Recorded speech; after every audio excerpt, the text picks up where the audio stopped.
Assalamualaikum warahmatullahi wabarakatuh. Bismillahirrahmanirrahim. Alhamdulillahilladzi an'ama bit-taufiqi wal hidayah. Wa nasta'inuhu bihaulihi wa quwwatihil qawiyyah. Fa innahu la haula wa la quwwata illa billah. Asyhadu an la ilaha illallah wa asyhadu anna sayyidana Muhammadan abduhu wa rasuluh. Allahumma salli ala Muhammad alaihi wa ala alihi wa sahbihi wa barak wa sallam. Amma ba'd. A'udzu billahi minasyaitonir rajim. Bismillahirrahmanirrahim. Man jaa'a bil hasanati falahu 'asyru amsalihha wa man jaa'a bis sayyi'ati fala yujza illa mithlaha wa hum la yudlamun. Shadaqallahul azim. Ma'asyiral muslimin rahimakumullah, pemirsa penyimak materi perkuliahan saya. Semoga kita semua tetap diberi rahmat ampunan oleh Allah, diberi kesehatan zahiran wa batinan, sehingga dapat bermuajahah dalam kesempatan kali ini. Pada kesempatan kali ini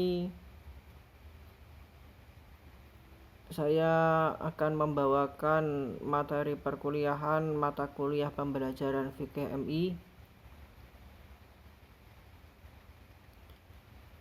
yang mana dalam pertemuan kali ini saya akan menyampaikan tentang pendekatan dan strategi pembelajaran fikih MI. Namun sebelum kita memasuki perkuliahan atau materi, kita buka dulu dengan suratul Fatihah. Semoga apa yang kita pelajari dapat membawa barokah, manfaat fid dini wa dunya wal akhirah. Al-Fatihah.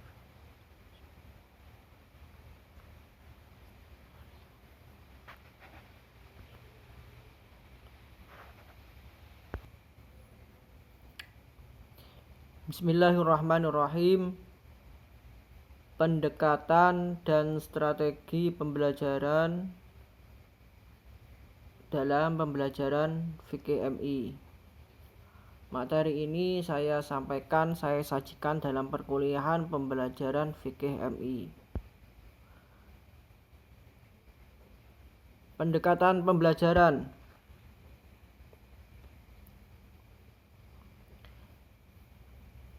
Pendekatan dalam proses belajar mengajar adalah cara pandang atau titik tolak yang digunakan seorang guru dalam melakukan kegiatan belajar mengajar.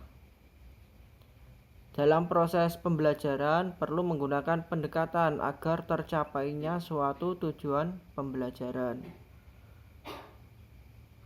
Pendekatan dilihat dari segi normatif teologis, historis empiris, dan filosofis. Yang pertama, pendekatan normatif teologis. Proses pembelajaran yang dilakukan berdasarkan pada petunjuk yang terdapat dalam ajaran agama yang diyakini pasti benar. Kemudian pendekatan historis empiris. Proses pembelajaran yang dilakukan berdasarkan praktek yang pernah ada dalam sejarah dan ditemukan bukti-buktinya. Kemudian selanjutnya pendekatan filosofis, yakni kegiatan pembelajaran yang dilakukan berdasarkan pandangan dan gagasan para filosof.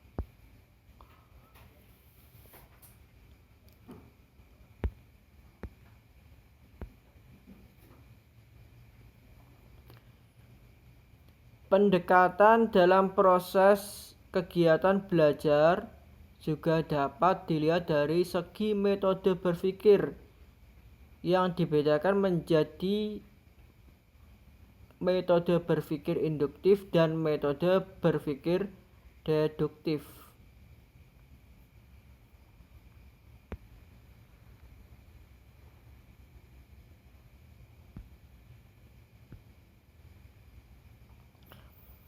Metode berpikir induktif, yakni metode ini dapat dimulai dengan memberi contoh, uraian, penjelasan tentang segala sesuatu yang dihubungkan dengan segala sesuatu.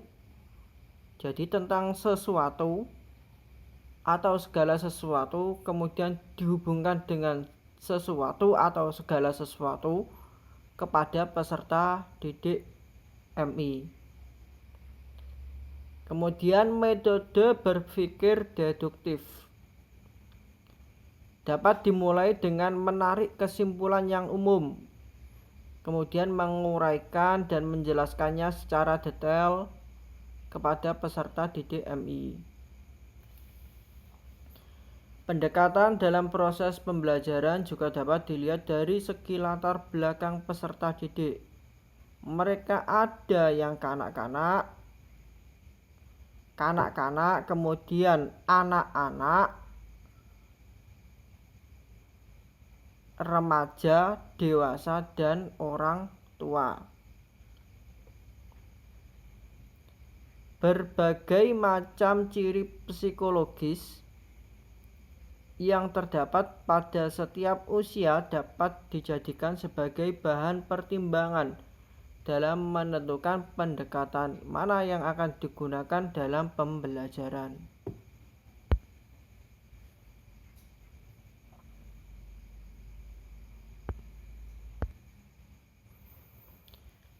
Berbagai pendekatan dalam belajar mengajar.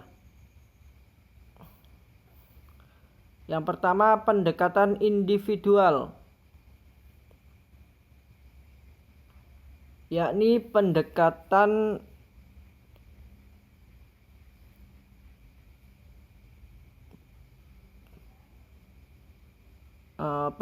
individual mempunyai arti yang sangat penting bagi kepentingan pengajaran. Pengelolaan kelas sangat memerlukan pendekatan individual.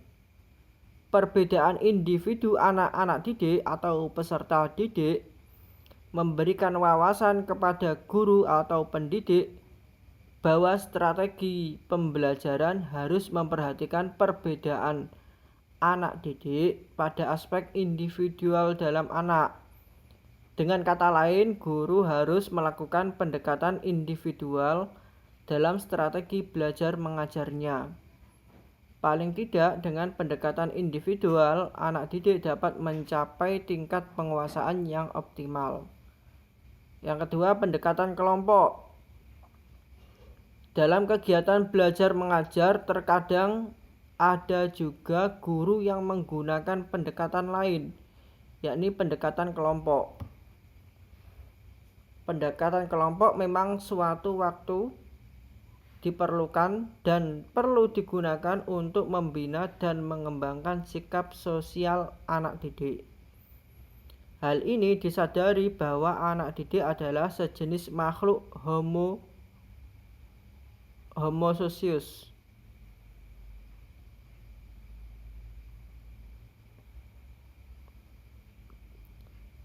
Anak didik adalah sejenis makhluk homo socius, yakni makhluk yang berkecenderungan untuk hidup bersama. Dengan pendekatan kelompok diharapkan dapat ditumbuh kembangkan rasa sosial yang tinggi pada diri setiap anak didik. Mereka dibina untuk mengendalikan rasa egois yang ada di dalam diri mereka masing-masing, sehingga terbina sikap kesetiakawanan sosial di kelas. Yang ketiga, pendekatan bervariasi. Pendekatan bervariasi bertolak dari konsepsi bahwa permasalahan yang dihadapi setiap siswa atau anak didik atau peserta didik dalam belajar bermacam-macam. Kasus yang biasanya muncul dalam pengajaran dengan berbagai motif, sehingga diperlukan variasi teknik pemecahan untuk setiap kasus. Maka kiranya pendekatan bervariasi ini sebagai alat yang dapat pendidik atau guru gunakan untuk kepentingan pengajaran. Yang keempat, pendekatan edukatif. Apapun yang guru lakukan dalam pendidikan dan pengajaran dengan tujuan untuk mendidik bukan karena motif lain, misalnya dendam, gengsi, karena ingin ditakuti, dan lain sebagainya. Anak didik yang telah melakukan kesalahan, yakni membuat keributan di kelas ketika guru sedang memberikan materi pelajaran, misalnya tidak tepat memberikan hukuman dengan cara memukul badannya sehingga mengakibatkan luka atau cedera. Pendekatan yang benar adalah dengan melakukan pendekatan edukatif. Setiap tindakan, sikap, dan perbuatan yang guru lakukan harus bernilai pendidikan dengan tujuan untuk mendidik agar anak didik menghargai norma hukum, norma susila, norma sosial, dan norma agama.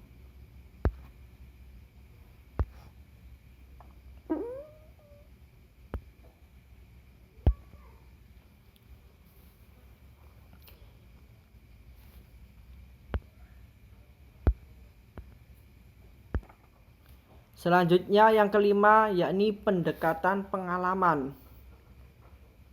Pengalaman adalah guru yang paling baik. Experience is the best teacher.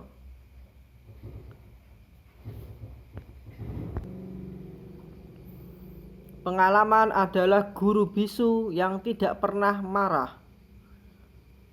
Pengalaman adalah guru tanpa jiwa, namun selalu dicari oleh siapapun juga.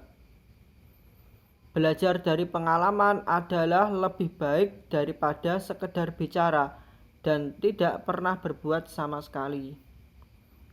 Meskipun pengalaman diperlukan dan selalu dicari selama hidup, namun tidak semua pengalaman dapat bersifat mendidik.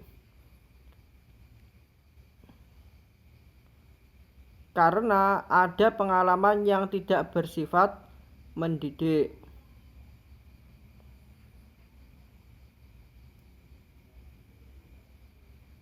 Ada educative experience dan miseducative experience. Suatu pengalaman dikatakan tidak mendidik jika guru tidak membawa anak ke arah tujuan pendidikan, akan tetapi menyelewengkan dari tujuan itu. Oleh karena itu, ciri-ciri pengalaman yang edukatif adalah berpusat pada suatu tujuan yang berarti bagi anak atau meaningful, continue dengan kehidupan anak, dengan lingkungan, dan menambah integrasi anak.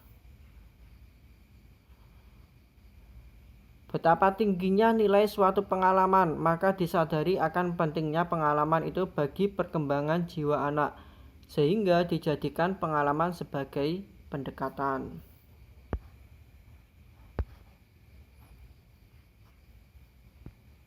Yang keenam, pendekatan pembiasaan. Pembiasaan adalah alat pendidikan bagi anak yang masih kecil. Pembiasaan ini sangat penting karena dengan pembiasaan akhirnya suatu aktivitas akan menjadi milik anak di kemudian hari. Pembiasaan yang baik akan membentuk sosok manusia yang berkepribadian yang baik pula. Sebaliknya, pembiasaan yang buruk akan membentuk sosok manusia yang berkepribadian buruk pula. Begitulah biasanya yang terlihat dan terjadi pada diri seseorang. Karenanya dalam kehidupan bermasyarakat, kedua kepribadian yang bertentangan itu selalu ada dan tidak jarang terjadi konflik di antara mereka. Selanjutnya, pendekatan emosional. Emosi yakni gejala kejiwaan yang ada dalam diri seseorang. Emosi berhubungan dengan perasaan. Seseorang yang mempunyai perasaan pasti dapat merasakan sesuatu, baik perasaan jasmaniah maupun perasaan rohaniah. Perasaan rohaniah di dalamnya ada perasaan intelektual, perasaan estetis, perasaan etis, perasaan sosial, dan perasaan harga diri. Emosi mempunyai peranan yang penting dalam pembentukan kepribadian seseorang.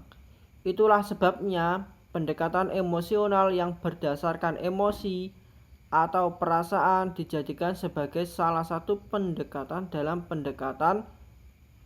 pendidikan dan pengajaran. Pendekatan emosional dimaksud di sini adalah suatu usaha untuk menggugah perasaan dan emosi siswa atau peserta didik dalam meyakini, memahami, dan menghayati ajaran agamanya.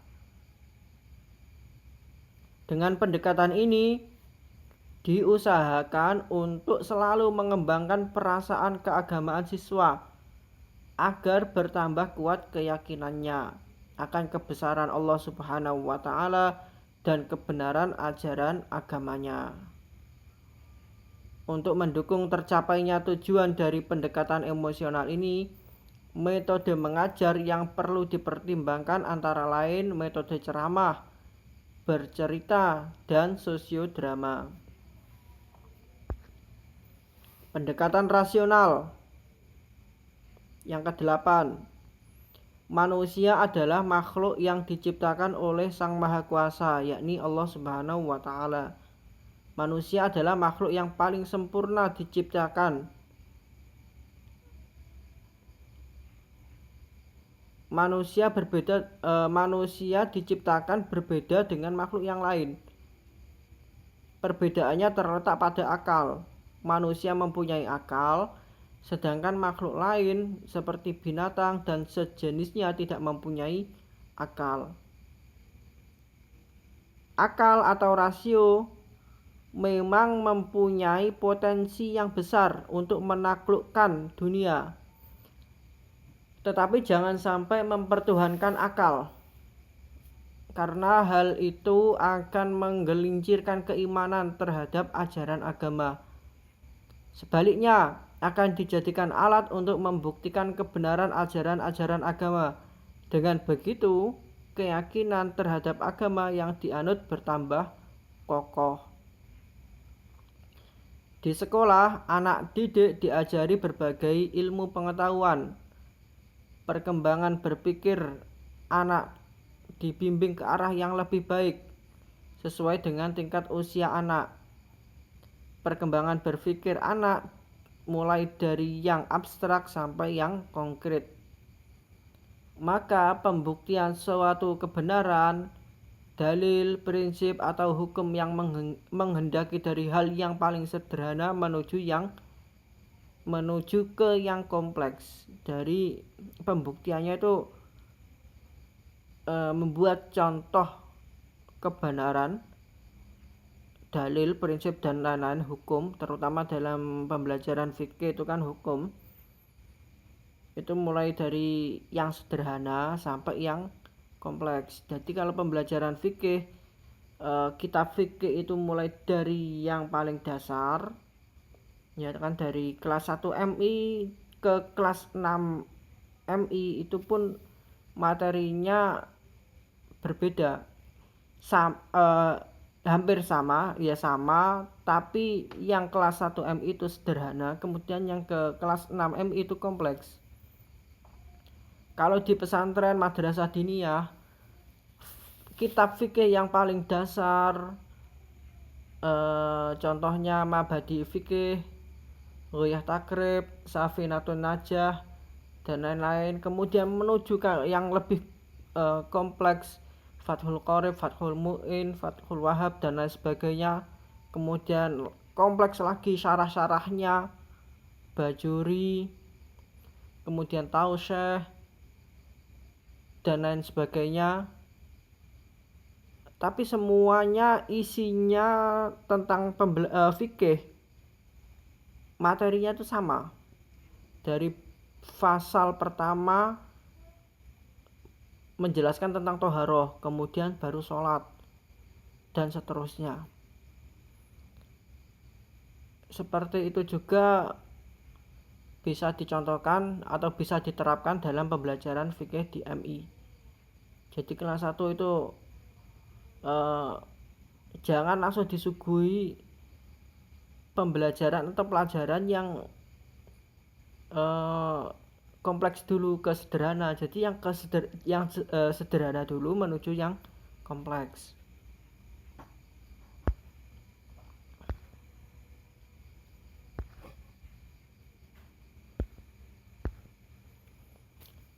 Pembuktian tentang sesuatu atau sesuatu yang berhubungan dengan masalah keagamaan harus sesuai dengan tingkat berpikir anak. Kesalahan pembuktian akan berakibat fatal bagi perkembangan jiwa anak.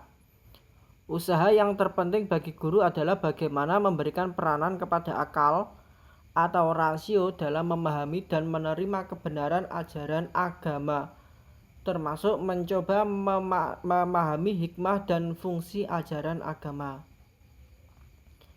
Karena keampuhan akal atau rasio itulah akhirnya dijadikan pendekatan yang disebut pendekatan rasional guna kepentingan pendidikan dan pengajaran di sekolah atau madrasah.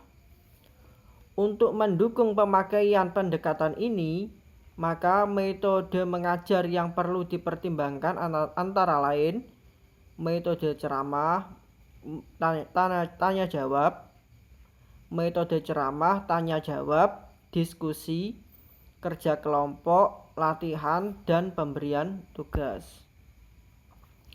Yang ke-9, pendekatan fungsional. Ilmu pengetahuan yang dipelajari oleh anak di sekolah bukanlah hanya sekedar pengisi otak, tetapi diharapkan berguna bagi kehidupan anak, baik sebagai individu maupun makhluk sosial. Anak dapat memanfaatkan ilmunya untuk kehidupan sehari-hari sesuai dengan tingkat perkembangannya. Bahkan yang lebih penting adalah ilmu pengetahuan dapat membentuk kepribadian anak. Anak dapat merasakan manfaat dari ilmu yang didapatnya di sekolah atau madrasah. Anak mendayagunakan nilai guna dari suatu ilmu untuk kepentingan hidupnya. Dengan begitu, maka nilai ilmu sudah fungsional dalam diri anak. Pelajaran agama yang diberikan di kelas atau pelajaran fikih yang diberikan di kelas bukan hanya untuk memberantas kebodohan dan pengisi kekosongan intelektual, tetapi untuk diimplementasikan ke dalam kehidupan sehari-hari. Hal demikian yang menjadi tujuan pendidikan agama, dalam hal ini pembelajaran fikih di madrasah atau sekolah. Pendekatan fungsional yang diterapkan di sekolah atau madrasah diharapkan dapat menjembatani harapan tersebut. Dalam hal ini, beberapa metode mengajar yang perlu dipertimbangkan antara lain adalah metode latihan, pemberian tugas, ceramah, tanya jawab, dan demonstrasi. Yang ke-10, pendekatan keagamaan. Pendidikan dan pelajaran di sekolah tidak memberikan satu atau dua macam mata pelajaran, tetapi terdiri dari banyak mata pelajaran, terutama madrasah. Madrasah itu berbeda dengan sekolah. Madrasah mata pelajarnya lebih banyak daripada sekolah. MI lebih banyak mata pelajarannya daripada SD. Jadi MI lebih kompleks daripada SD. Semua mata pelajaran itu pada umumnya dapat dibagi mata pelajaran umum dan mata pelajaran agama. Berbagai pendekatan dalam pembahasan terdahulu dapat digunakan untuk kedua jenis mata pelajaran ini. Tentu saja penggunaannya tidak sembarangan, tetapi harus disesuaikan dengan tujuan pembelajaran yang ingin dicapai. Yang ke-11, pendekatan kebermaknaan. Bahasa adalah alat untuk menyampaikan dan memahami gagasan, pikiran, pendapat, dan perasaan secara lisan maupun tulisan. Pendekatan yang digunakan untuk memahami berbagai bahasa adalah pendekatan kebermaknaan. Beberapa konsep penting yang menyadari pendekatan ini diuraikan sebagai berikut. Bahasa merupakan alat untuk mengungkapkan makna yang diwujudkan melalui struktur atau tata bahasa dan kosakata. Makna ditentukan oleh lingkup kebahasaan maupun lingkup situasi yang merupakan konsep dasar dalam pendekatan kebermaknaan. Pengajaran bahasa yang natural didukung oleh pemahaman lintas budaya. Demikian materi yang dapat saya sampaikan pada pertemuan kali ini. Sedikit banyak materi yang saya sampaikan semoga bermanfaat fid dini wa dunya wal akhirah.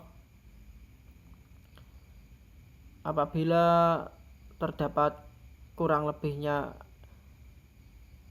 saya mohon maaf. Wallahu a'lam bishawab. Akhirul kalam. Wallahul muwaffiq ila aqwamit thoriq. Wassalamualaikum warahmatullahi wabarakatuh.